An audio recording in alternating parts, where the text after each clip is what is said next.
Decía un canto que acabamos de cantar, esta es nuestra fe, que nuestra fe sea más que cantos por cantar, ¿verdad? El día de ayer se celebró mundialmente algo que se conoce como Halloween.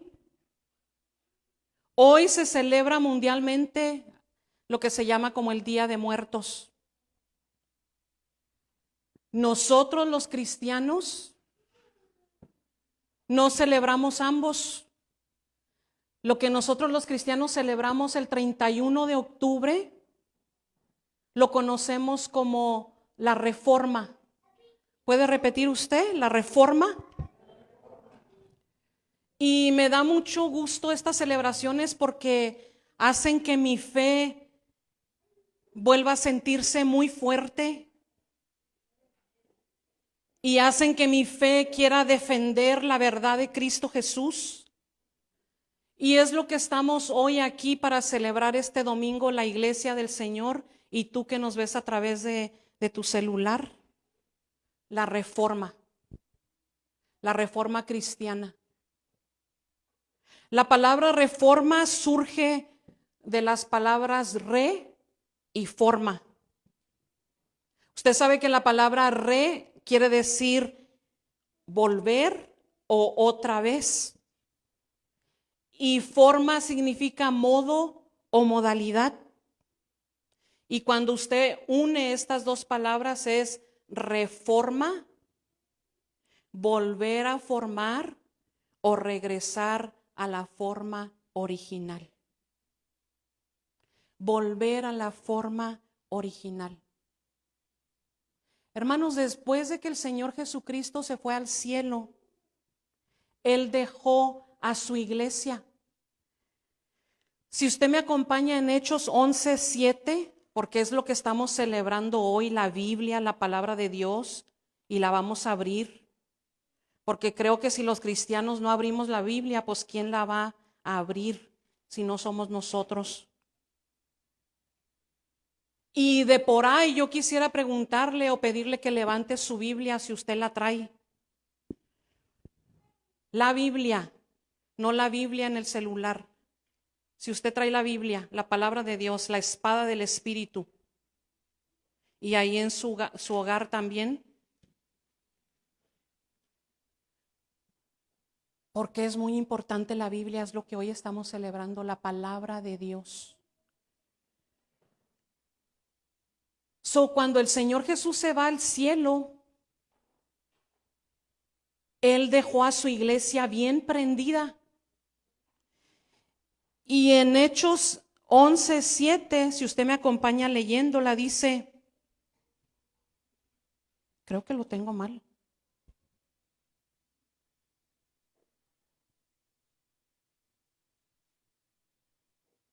Perdón, lo tengo mal. Bueno, la Biblia dice que cuando el Señor Jesús se fue al cielo, a los primeros cristianos se les llamó por primera vez en Antioquía, se les llamó cristianos. No se les llamó de ninguna otra forma. No se les llamó ningún otro nombre. Se les llamó cristianos por primera vez en la ciudad de Antioquía. El Señor Jesús se va al cielo y deja su iglesia y les llama cristianos. 11:26, ahí donde está. Para que usted sepa cuando le preguntan, ¿y por qué se llaman ustedes cristianos? Gracias, pastor. Dice 11:26, ¿lo lee conmigo? Y se congregaron ahí todo un año con la iglesia y enseñaron a mucha gente, y a los discípulos se les llamó cristianos. Señor Jesús se va al cielo, por primera vez se les llama cristianos, porque los cristianos somos los que seguimos a Cristo Jesús.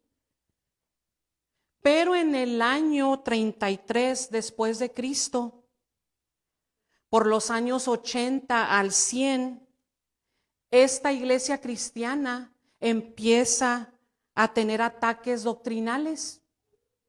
Empieza a haber por ahí algunos problemas dentro de la iglesia y algunos ataques doctrinales que se dice, empiezan a surgir algunas preguntas o algunas dudas, como Cristo no es Dios, como Cristo no es hombre, como Cristo no va a venir. Y empieza a haber un libertinaje porque se piensa que por la gracia soy perdonado, entonces yo puedo hacer lo que sea. Y entonces entre los años 70 y 300 después de Cristo, sufre persecuciones por Roma. Pero esta persecución, en vez de apagarlos, hizo que los cristianos se afirmaran más en su fe y mostraran más y empezaron a crecer y a crecer.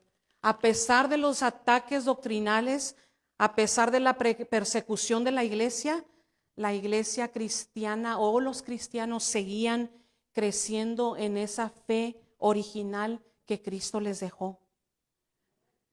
En el año 312 después de Cristo se encuentra un emperador que se llama Constantino. Él sale a pelear una batalla. Él había escuchado del Dios de los cristianos y él tiene mucho miedo que va a perder esa batalla, pero él se acuerda del Dios de los cristianos que tiene poder. Entonces él dice, si el Dios de los cristianos me ayuda a ganar esta batalla, yo voy a hacer que todos se hagan cristianos. Pues cuando él sale a pelear esta batalla, se cuenta, usted lo puede ver en la enciclopedia, se cuenta que él, según ve una cruz en el cielo y que se le dice, con este signo vencerás. Él va a la batalla y gracias al Señor que gana la batalla. Pero a causa de esto, hermanos, él hace que todos se hagan cristianos. Y usted sabe que al hacer el que todos sean cristianos, algunos no lo eran de verdad. Algunos fueron forzados a ser porque el emperador lo dijo. Entonces miles de personas se bautizan aún sin haberse convertido a Cristo, pero siguen en su religión pagana. Se tienen que bautizar y tienen que decir que son cristianos por orden del emperador, pero siguen todavía con sus dioses, con su religión pagana.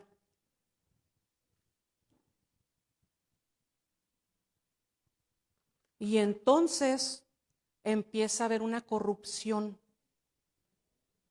dentro de la iglesia.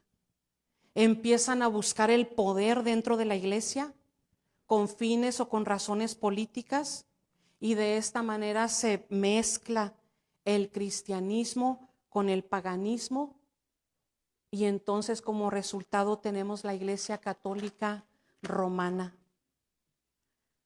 Se empezó a enseñar que los dioses eran los mismos. Había un ser supremo en cada religión. El tuyo es Júpiter, el tuyo es Zeus, el tuyo es Osiris, el de nosotros es Jehová. Empezó a mezclarse, todos tienen una reina del cielo, Semíramis en unos, Astarte en otros, Isis, Venus, Diana, y en nuestros tiempos se empezó a mezclar y a creer que había santos o dioses con especialidades. Había un Dios para todo. Había un Dios para la guerra. Había un Dios para el amor.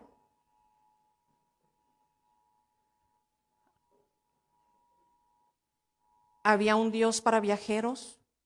Había un Dios para los novios. Si usted no tenía novio, yo me acuerdo cuando yo estaba, si no tenías novio te decían, pídele a San. Fíjese que hasta hay un santo para los ladrones. Y hoy en día tenemos, hace poco salió la Santa Muerte. En México usted pasa por un lugar y está el altar de la muerte ahí grande y usted le puede pedir y le puede llevar veladoras y le puede. Fíjese qué increíbles somos los seres humanos, que ya hay hasta un árbol del chicle, el chicle milagroso. En México, no sé en qué ciudad, pero usted agarra su chicle, yo que soy fan de los chicles, y usted pega el chicle en el árbol y le pide.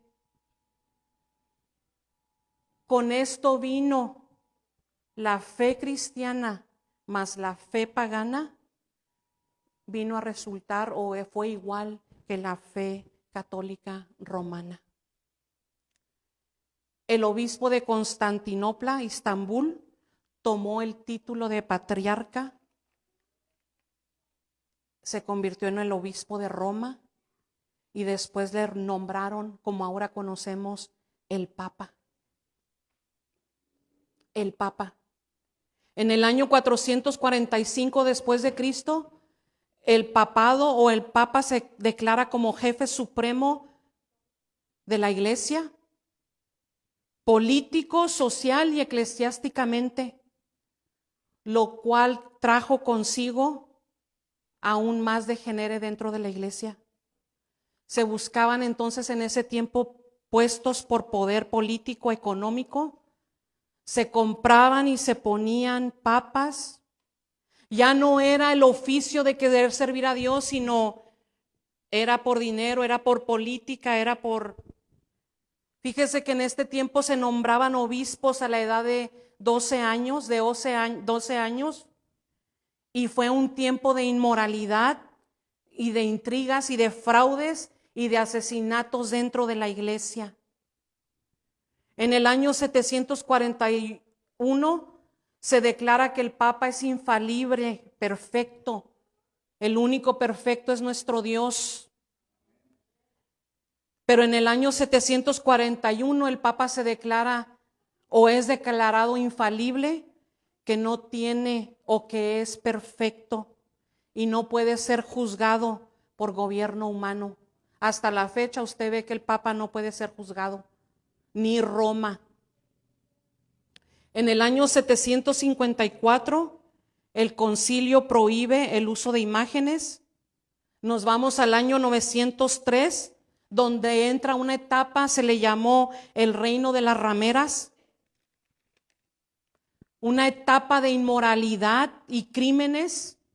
Un hombre llamado Sergio se apodera del papado a la fuerza y existieron dos señoras, Teodora y Morosia, que durante 50 años por su poder económico y político ponían y quitaban papas a su criterio.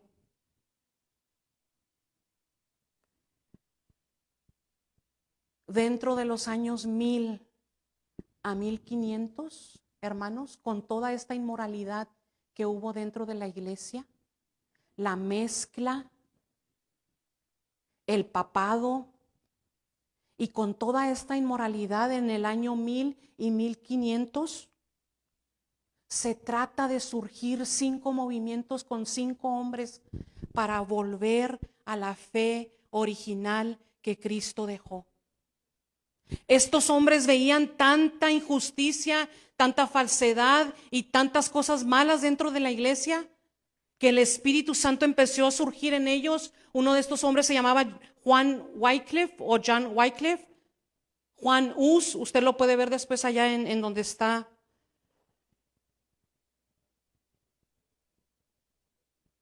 Todos estos hablaban de arrepentimiento y de conversión, y todos estos fueron excomulgados de la iglesia y fueron quemados o colgados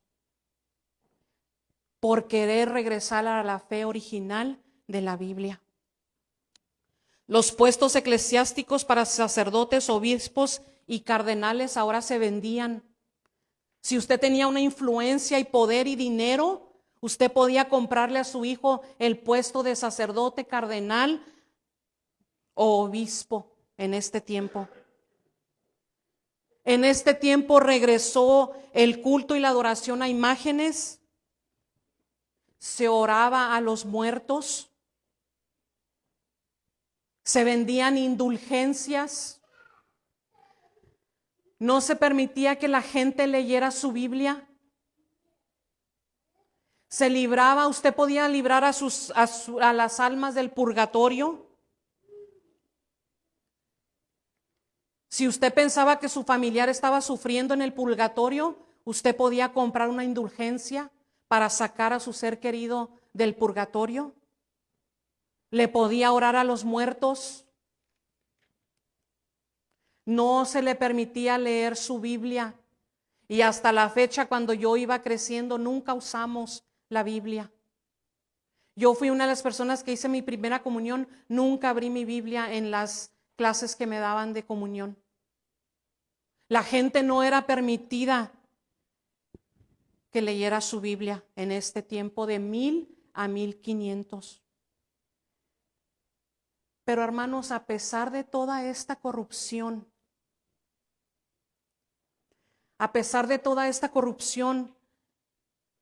surgió por ahí un monje agustino que se llamó Martín Lutero. Véame, en ese tiempo de tanta corrupción y de tanta, surge por ahí un hombre que se llama Martín Lutero. No era cristiano, era un monje agustino. Y él, enojado al ver todo esto que estaba pasando dentro de la iglesia, esta corrupción,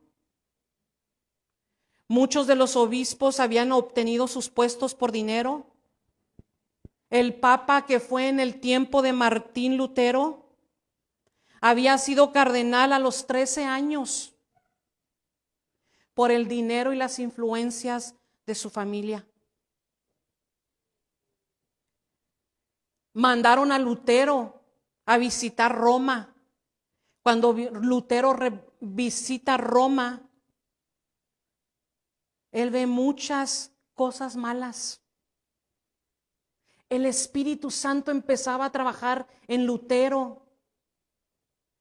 Y Martín Lutero va y visita Roma y empieza a ver muchas cosas malas dentro de la iglesia. Una de esas cosas que Martín Lutero veía es la gente no tiene su Biblia. ¿Por qué la gente no tiene su Biblia? ¿Por qué nada más los sacerdotes pueden tener la Biblia?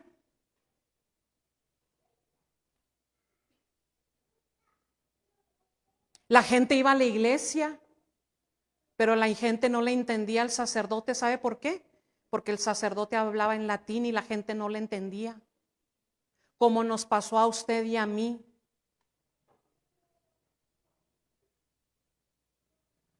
Hermanos, Lutero, aparte de ser un monje agustino de la universidad, ordenado sacerdote en Roma, no solamente fue sacerdote, pero entonces se hace doctor en teología y profesor en literatura y en Biblia. Empieza a ser maestro, empieza a educar a unos acerca de la Biblia, Lutero. Y entonces empieza Lutero a batallar y adentro de él algo le empieza a quemar y algo le empieza a decir a Lutero: algo está mal, algo está mal. No me siento en paz aunque soy sacerdote, no me siento en paz aunque estoy dentro de la iglesia, no me siento perdonado. Y Lutero sentía: Dios, este Dios del que hablamos, demanda que seamos justos. Pero Lutero se volteaba a ver a sí mismo y decía: yo no soy justo, yo soy pecador. Todos los días tengo pensamientos malos, todos los días quiero hacer lo malo. Y había una lucha en Lutero. ¿Cómo este Dios demanda justicia mía si yo no puedo ser justo? Y dice por ahí, cuentan de Lutero que entonces se iba a su cuarto y se empezaba a golpear. Le decía su líder: Martín Lutero, estás pensando cosas que no van, vete a golpear tu cuerpo, a castigar tu cuerpo, y no debes de estar pensando eso. Y se dice y se cuenta que Martín Lutero estaba en su cuarto y los demonios lo atormentaban, pero Martín Lutero no se sentía en paz con Dios. Martín Lutero no se sentía perdonado. Martín Lutero se sentía, yo soy un asco. Este Dios que decimos demanda justicia en nosotros, pero yo no soy justo. ¿Cómo le hago? Había una lucha espiritual dentro de Martín Lutero y Martín Lutero pensaba, yo nunca voy a llegar a eso. Eso está muy difícil. ¿No lo sentíamos usted y yo? Nos sentíamos que el castigo de Dios estaba siempre, incluso nos hicieron crecer. Si tú haces algo, Dios te va a castigar. Si tú, Dios te va a castigar. Si tú, Dios te va a castigar. Y vivíamos con un temor por querer agradar a Dios, pero nunca podíamos. Por más que hacíamos mandas, por más que teníamos religión, por más que hacíamos todo lo que la iglesia nos pedía, usted y yo estábamos igual que Lutero, nos sentíamos sucios, lejos de Dios y sin perdón. Pero Martín Lutero empieza a estudiar el Nuevo Testamento, las epístolas del apóstol Pablo. Y el Espíritu Santo le fue dando a Martín Lutero más certeza que ese Dios que demanda vidas justas, a la vez es un Dios de gracia. Diga gracias a Dios. Ese Dios que demanda vidas justas, pero a la vez empezó a hallar Lutero en la Biblia, también es un Dios lleno de gracia y de misericordia. Entonces encontró Martín Lutero que los pecados del hombre son perdonados por Dios nada más. Encontró Lutero que él podía ser perdonado solamente por los méritos de Cristo, solamente por el sacrificio de Cristo y no por los méritos de ninguna obra que hagas tú ni que haga yo. Que no había nada que el hombre pudiera hacer para el perdón de los pecados. Este Dios justo que demanda justicia mía, ahora me da la solución. Entregó a su Hijo Jesucristo para perdonar todos mis pecados. Y Martín Lutero empieza entonces a decir y a descansar, ya no necesito golpear mi cuerpo, ya no necesito castigarme, ya no necesito gastar dinero en indulgencias, ya no necesito andar haciendo mandas como la gente que iba a Roma y que desde abajo iban a la iglesia con sus rodillas pelonas. A usted le tocó y a mí hacer una manda de este tipo. Irnos desde aquí hasta San Lorencito para cumplir una manda de alguien. Y Martín Lutero, cuando se encuentra con el Dios de la viva Biblia y el Dios de Pablo, un Dios justo, pero un Dios lleno de gracia y de misericordia, empieza a encontrar el perdón de mis pecados está en el sacrificio perfecto de Jesucristo, mi Salvador. Y se le empieza a quitar una carga a Martín Lutero y empieza a decir, wow, yo que gasté tanto dinero en indulgencias, yo que me golpeaba mi cuerpo, yo que hacía tantas mandas, yo que trataba de agradar a ese Dios y me cansé tanto porque nunca lo logré, ahora en Cristo Jesús me siento perdonado y libre y asegurado de que voy a estar con mi Salvador Cristo Jesús y que no necesito de nada porque todo lo hizo Él por mí. No ritos más, no indulgencias más, no mandas más, no nada. Mi fe, dice Martín Lutero, está puesta en Cristo Jesús que murió y que fue sacrificado y crucificado por mis pecados y por los tuyos.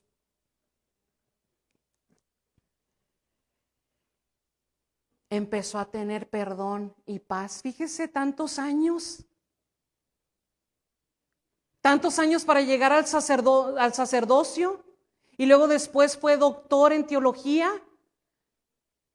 hasta que llega la verdadera paz de decir: la salvación es por gracia, la salvación es gratis, no puedes ni debes hacer nada para ganarla, no puedes. Todo lo hizo Cristo por ti, y lo único que tienes que hacer es poner tu fe en que Él fue crucificado y murió por tus pecados en tu lugar, y ese es el sacrificio que Dios Padre aceptó. Porque tú y yo no podíamos hacer nada. Y Martín Lutero empieza entonces a tener paz y gozo. No hay esfuerzo humano que pueda alcanzar la salvación. No hay nada que usted y yo podamos hacer para agarrar el perdón o ganarnos el cielo. No hay manda, no hay indulgencia, no hay obra, nada que le pueda ganar el perdón y el cielo. Hermanos, si pudiéramos hacer algo para ganar o comprar, si yo pudiera comprar una indulgencia, o ahora se venden veladoras para que usted vaya guiando a su muerto porque anda perdido, anda por aquí rondeando, ayúdele para que encuentre la luz. Y si hubiera eso, ¿para qué vino Cristo Jesús? Si yo pudiera comprarme el cielo, ¿para qué Dios fue tan injusto de mandar a su Hijo a morir en tal manera tan fea?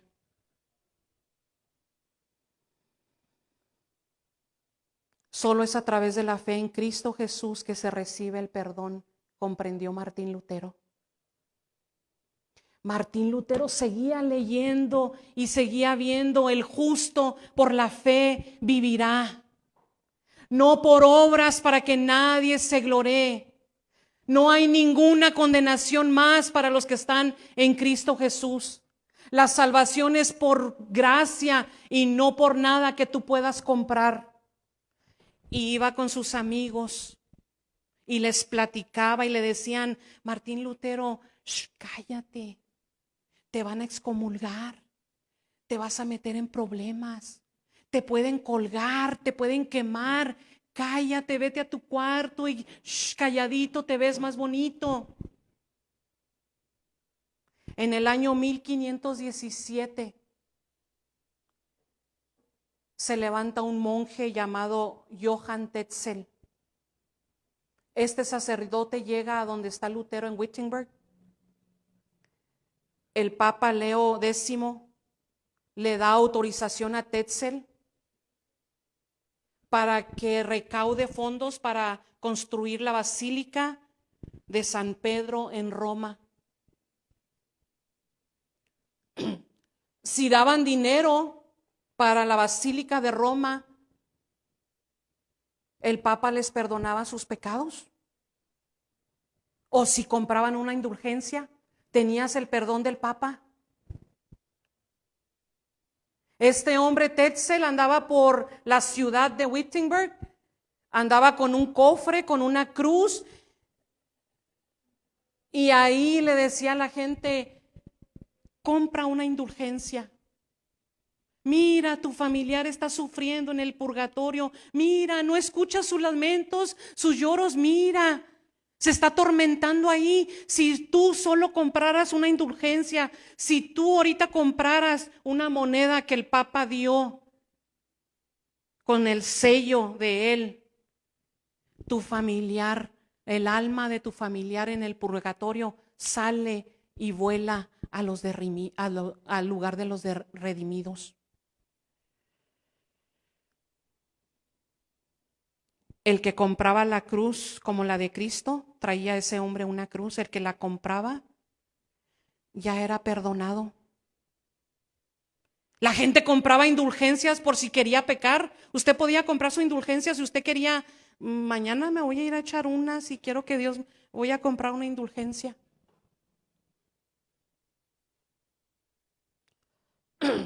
Compraban indulgencias para sus muertos, como ya le dije, para que mi muerto pasara del purgatorio a un lugar con Dios.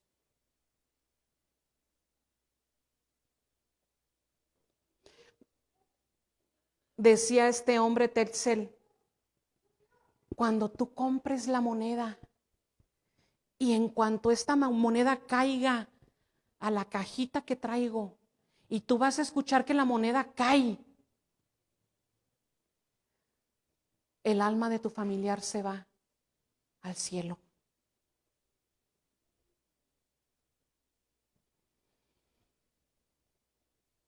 De acuerdo al pecado era el costo de tu indulgencia o de tu.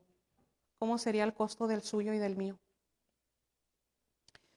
A mí me pusieron 12 Padre Nuestros y como 20 credos apóstoles y como 50 Ave Marías. ¿Se imagina cómo era? Por mucho tiempo este hombre estuvo vendiendo estas indulgencias y estas monedas para construir la basílica en Roma de San Pedro. Se decía que el Papa tenía las llaves del cielo y el poder para dársela a quien la quisiera o a quien la quisiera comprar. Usted recuerda que hubo gente mafiosa que compraba para un poquito dar paz a todas sus maldades que hacían. Cuando Lutero empieza a ver todo esto, empieza a ver un coraje y Lutero se empieza a molestar mucho. Hermanos, y empieza entonces Lutero a escribir lo que conocemos como las 99 tesis, respondiendo con la Biblia a estas cosas que estaban mal. Lutero no contestaba lo que él pensaba. Lutero decía, aquí en la Biblia yo encuentro que Dios dice que yo no necesito comprar indulgencias. Aquí en la Biblia Dios dice que los muertos ya están en un lugar y no pueden regresar ni los podemos sacar. Aquí yo encuentro que no hay ningún purgatorio. Y Martín Lutero empieza a escribir las 95 tesis. En el año 1517, repítalo conmigo, en el año 1517, del 31 de octubre, Martín Lutero acaba de escribir las 95 tesis, se para, agarra un martillo, un clavo y va enfrente de la catedral de Wittenberg, porque ahí se acostumbraba que si usted tenía una queja o algo que usted quería que la gente supiera, ahí era como un muro de avisos, para que usted entienda un poquito. Martín agarra las 95 tesis, va y clava las 95 tesis para que toda la gente pueda saber lo que dice la Biblia y lo que está diciendo la religión.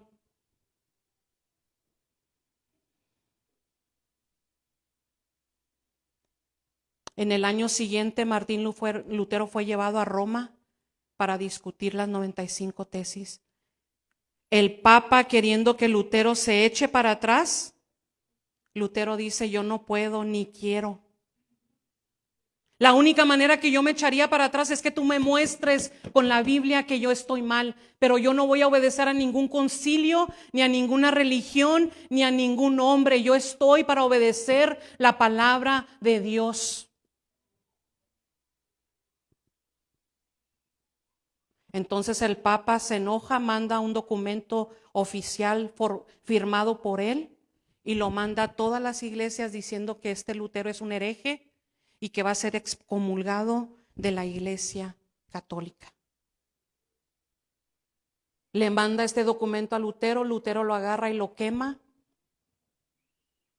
Pero en ese tiempo el emperador de Roma, Carlos V, tenía una reunión en la cual el Papa le pidió que Lutero fuera excomulgado.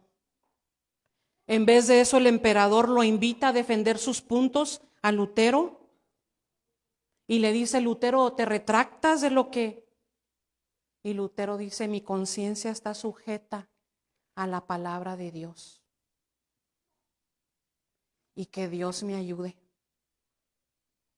El emperador condena a Lutero, lo cataloga como hereje y lo deja ir a su casa por una promesa que le había hecho a su amigo Federico de Saxony. Cuando Lutero va camino a su casa, unos hombres lo secuestran, pero esos hombres eran sus amigos. Habían sido mandados por su amigo para cuidar o perseverar la vida de Lutero. Lo secuestran y lo llevan a escondidas y lo llevan al castillo de Wartburg, donde ahí Lutero empieza a traducir la Biblia de griego al alemán para que la gente la pueda leer y la entienda. Esto es lo que estamos celebrando el 31 de octubre los cristianos. No estamos celebrando a Lutero, aunque Dios lo usó. Estamos celebrando al Dios de Lutero. Estamos celebrando al Dios que sigue buscándonos como su pueblo. Ese Dios que sigue preocupándose por ti, por mí, que guardemos y que tengamos todavía este libro y que este libro no desaparezca. No fue Lutero, fue el Espíritu Santo que fue moviendo a Lutero para que esto resurgiera, este libro bendito de Dios, para que este libro siguiera hoy en día y tú y yo lo tuviéramos y continuáramos obedeciendo y siguiendo los planes de nuestro Dios. Este libro que nos libra de muchos errores, este libro que nos corrige, este libro en el cual encontramos paz, felicidad y todo lo que tú y yo como cristianos andamos buscando. Hermanos, el 31 de octubre es lo que estamos celebrando. Volver a la fe original. Reformarnos a la fe original. ¿Dónde encuentro esa fe original? ¿Dónde encuentro esa religión verdadera? Aquí está, en la palabra de Dios. Y Dios ha sido tan bueno que nos la ha perseverado, porque su palabra dice, el cielo y la tierra pasarán, pero mis palabras no pasarán. Por más que este libro ha querido ser destruido, jamás va a poder, porque es la palabra de nuestro Dios. Y yo le invito que en esta reforma usted y yo amemos este libro. Aquí está todo lo que usted necesita saber. Aquí usted puede decir, a ver, no es el pastor, no es la religión la que te dice que no hagas. Decía por ahí una persona, es que ustedes le obedecen mucho al pastor, los tiene embobados, los tiene lelos, todo lo que él dice.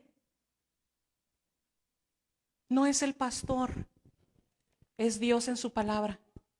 Y aquí se te ha dicho muy claramente, el día que no digamos algo que está aquí, tú eres libre de hacerlo, porque tienes libertad.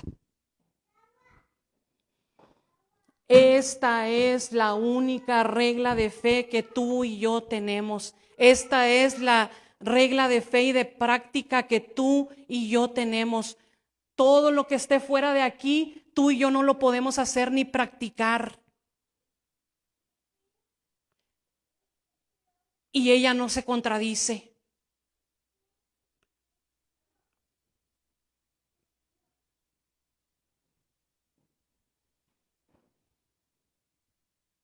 Dios quiere llevarnos a una reforma. Dios es tan bueno que nos está cuidando como sus hijos. Siempre desde la Biblia, usted sabe, cuando Dios veía que su pueblo se estaba desviando. En el tiempo de Jerusalén con Nehemías, cuando el pueblo ya no quería regresar. Fíjese, el pueblo se había acostumbrado a vivir como las naciones y ya no querían regresar a Jerusalén. Estamos viviendo en esos tiempos iguales donde ahorita nos mezclamos y vivimos como los del mundo. ¿Tú quieres vivir una reforma? o te molesta cuando te dicen, no celebres Halloween? Porque no se debe. No hagas esto.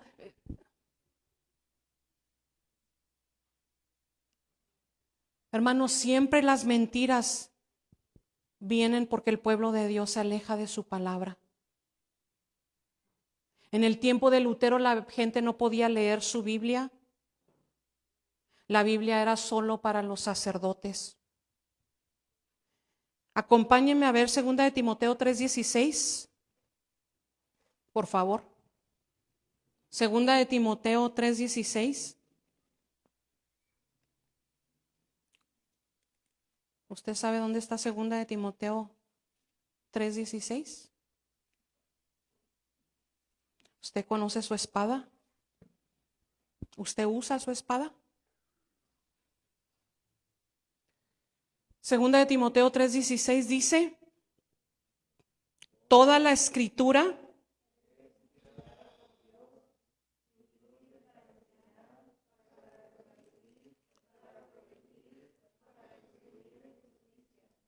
a fin de que el hombre de Dios sea perfecto, enteramente preparado para toda buena obra. Toda la Biblia es inspirada por Dios y es útil, la puedes usar para enseñar, para decirte lo que está mal, lo que le redarguyó a Martín Lutero, estás mal, Martín Lutero, para corregir las cosas que no están bien en tu vida y para instruirte. Hermanos, Jesucristo nuestro Señor le dijo a sus discípulos, escudriñad las escrituras, véame, escudriñad, estudia la Biblia, porque en ella vas a encontrar la vida eterna y ellas son las que dan testimonio de mí. En las escrituras vas a conocer a Cristo Jesús y quién es Cristo Jesús. Si Martín Lutero no hubiera estudiado la Biblia y nada más se hubiera basado con lo que le decían sus líderes religiosos, Martín Lutero no hubiera encontrado la salvación de su alma. La Biblia, Dios nos la permite para conocer a Jesucristo y que Él es nuestro Salvador. En el tiempo de Josías, usted lo leyó con el pastor en la otra semana. El libro, la Biblia andaba perdida hasta que la encontraron. Hoy más que nunca necesitamos una reforma. ¿No le parece que estamos viviendo como en el tiempo de Lutero? Mire,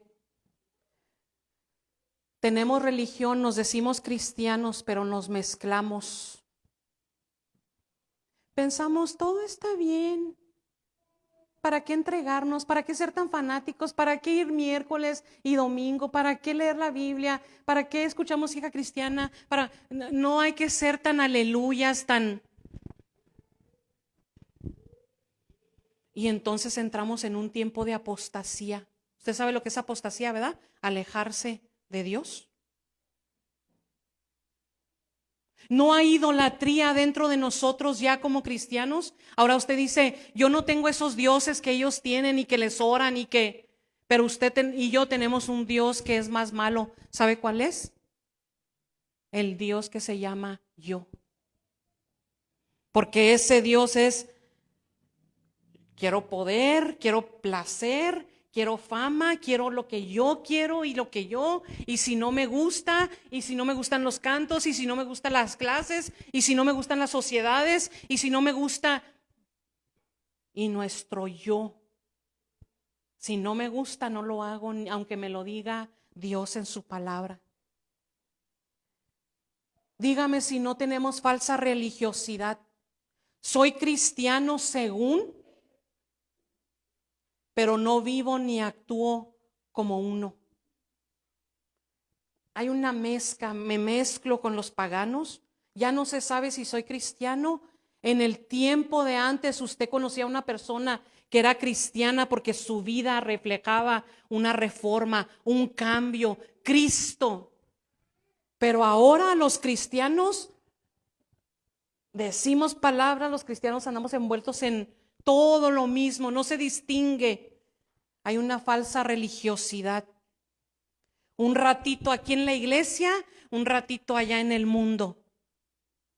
Y decimos, Dios es el mismo como en el tiempo de Lutero. El Dios de ustedes es el mismo que yo iba manejando una vez con una persona y me decía, el Dios es el mismo, el tuyo y el mío. Yo le dije, discúlpeme, pero no.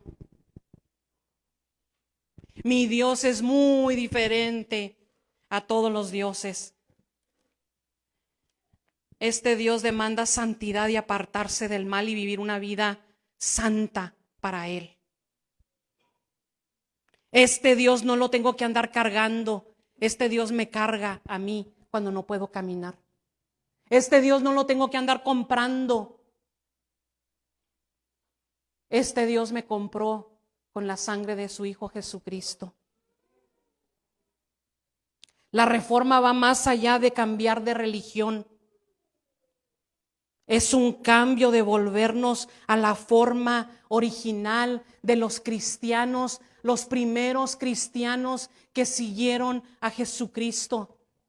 Volvernos a la cristiandad que el Señor quería que viviéramos, volvernos al cristianismo que vemos en la palabra de Dios, no a una religiosidad. Porque ahora los cristianos, véame, estamos deformes. No parecemos ¿sí es o no es? Pues pone muchos posts. Yo a veces cuando veo los posts digo, wow.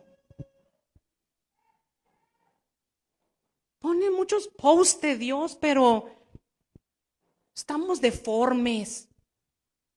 Y Dios nos quiere llevar a formarnos a la fe verdadera de Cristo Jesús. Volver a la fe original que tenían los primeros cristianos. Así no son los cristianos deformes. Los cristianos verdaderos somos los que amamos a Cristo y le queremos servir. Tenemos errores todavía, pero nos queremos entregar en cuerpo y alma como Martín Lutero a Jesucristo. ¿Se imagina usted una reforma en nuestras vidas, una reforma en tu casa? Imagínate que ahorita que acaba el culto tú vas con tu esposo, con alguien con el que tú tienes algo y le dices, perdóname porque Dios me tocó con su palabra y aquí estoy. ¿Te imaginas cómo se va a quedar esa persona? Le pasó a este hombre Zaqueo, que era ratero y que le robaba el dinero a la gente. Cuando Cristo se le acerca y va con él y le cambia su corazón, ¿sabes lo que hace Zaqueo? Agarra el dinero que le había robado a la gente y no solamente se lo regresa una vez, sino hasta 4 veces más de lo que les había robado. ¿Te imaginas cómo se quedaba la gente cuando soy Zaqueo? No le querían ni abrir, es Zaqueo, el ratero, el que nos roba. Ábreme, te quiero dar algo. Y cuando abren, aquí está el dinero que te había robado. Pero mira, no solamente te estoy regresando lo que te robé, te estoy dando hasta. ¿Cómo cree que se quedaba esa gente? Y es a lo que Dios nos quiere llevar en esta reforma. ¿Qué le parece, hermanos? ¿Será tarde para regresarnos a Dios? ¿Será tarde para regresarnos a Dios? Dice la Biblia que nunca es tarde, que Dios está con sus brazos abiertos para recibirte y que lo único que pide es que te arrepientas y que nos arrepintamos. ¿Qué le parece si usted y yo sabemos el texto? Si se humillare mi pueblo, sobre cual mi nombre es invocado, y orare y buscare mi rostro, y se convirtiere de sus malos caminos, entonces yo iré desde los cielos y perdonaré sus pecados y sanaré su tierra. Y lo único que Dios pide es un corazón arrepentido y Él te recibe antes de que nos venga algo peor. Ahorita con esta pandemia es para que Dios nos quería regresar. Dios nos quería. No tenías tiempo antes de leer la Biblia, no tenías tiempo de venir al culto, no tenías tiempo porque trabajabas, porque la tienda, porque los hijos. Ahora no tienes nada que hacer. Y yo me pregunto y te pregunto, ¿estás más cerca de Dios ahora en la pandemia? ¿O estás igual? ¿O estás peor? Y yo te quiero invitar, antes de que venga algo peor a nuestra vida, a nuestra nación, Dios nos pide, arrepiéntete, vuélvete a mí. Y yo le quiero invitar hoy, que conmigo usted diga, hoy que estamos celebrando la reforma, y hoy que estamos celebrando que este bendito libro lo tenemos todavía, yo le invito que se una conmigo, primero a comprar su Biblia, y que todos en su casa tengan su Biblia. Yo le invito segundo a que lea la Biblia todos los días. Y yo le invito a que vamos a honrar este libro. Honrar significa respetar, obedecer y amar este libro. Yo le invito que juntos practiquemos la palabra de Dios. ¿Sabe que allí vamos a encontrar la verdadera felicidad y la verdadera paz? Es tiempo de volvernos a Dios, hermanos. Es tiempo de que en nuestras vidas haya una reforma. Es tiempo de que volvamos a vivir la fe de los primeros cristianos. Es tiempo de que volvamos a vivir lo que debemos de ser, cristianos. Y yo le invito en el nombre de Cristo Jesús, que este libro bendito lo tengamos. Cada uno lo tengamos. Y que si usted no lo tiene, cómpreselo. No se conforme que lo tiene en el celular. El celular no es la Biblia. Y yo le invito a que todos los días la leamos en nuestra casa. Yo le invito a que si usted tiene jóvenes o intermedios o niños, léales una historia a usted y que juntos regresemos a la reforma de 1517, el Dios de la reforma. Si cierra sus ojos.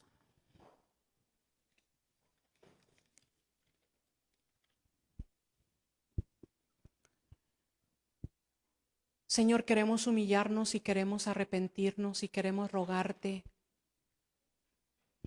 que nos acerques a ti, Señor. Confesamos que nos hemos alejado de ti. Confesamos que hay veces no le damos tiempo a tu palabra. Confesamos que muchas horas estamos en el celular. Y cuando se llega el momento de leer la Biblia estamos cansados o ya nos vamos a dormir. Señor, perdónanos porque es tu palabra. Tal vez los del mundo no creen que es tu palabra y tienen toda razón. Pero los cristianos creemos que es tu palabra. Creemos que tú nos hablas. ¿Cuántos no hemos ido a visitar a nuestro Padre al leer tu palabra? ¿Cuántos no hemos escuchado tu voz? Señor, perdónanos. Perdónanos, Señor, queremos volvernos a ti. Toca nuestros corazones y que en esta semana, Señor, vayamos a practicar y a honrar y a obedecer tu palabra. Te lo rogamos en el nombre de Cristo Jesús, por favor. Amén.